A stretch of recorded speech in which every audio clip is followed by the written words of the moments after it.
There is little to be gained by comparing our present lifestyles with those of a zero-carbon future, because life as it is now is going to change whether we like it or not. More useful is the comparison between a future where we have been proactive and acted ahead of events, with a future where we have let events overtake us. Bold, visionary leadership will be vital, as the warnings are not really tangible until they become terminal. Living within our descending carbon quotas will mean ingenuity replaces apathy, and self-reliance replaces self-gratification. But it might just deliver a rich sense of collective purpose and individual meaning, which we find we have been craving for a very long time. The couple things that are converging right now on us are the awareness that the projections were underestimated, the scientific projections. The bad news is worse than scientists predicted, and it's happening faster than we thought. And then concurrently that our emissions continue to rise, both globally and locally. So that's a bad combination. And this is the inventory that has been taken for the last several years, including 2007 most recently, and it obviously still continues to rise. That's the county-wide inventory.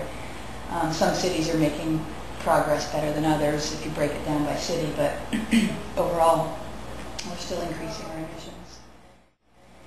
And the longer that continues to happen, the harder it is obviously to come down that curve. And I just also want to remind you that that goal of for 2015 is just the beginning of the goal, right? The scientific imperative says we need to get to 80% below by 2050. So this is just the start of it.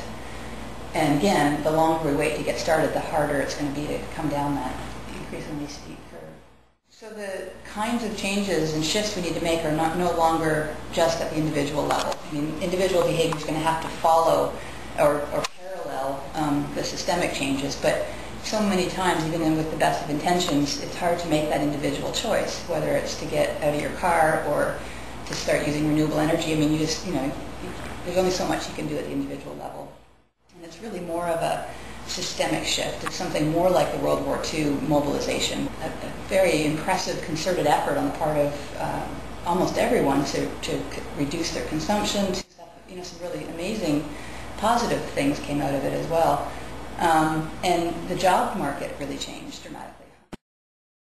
That kind of an experience I think we need to kind of replicate and look to for as we move ahead. And not just changing light bulbs out anymore.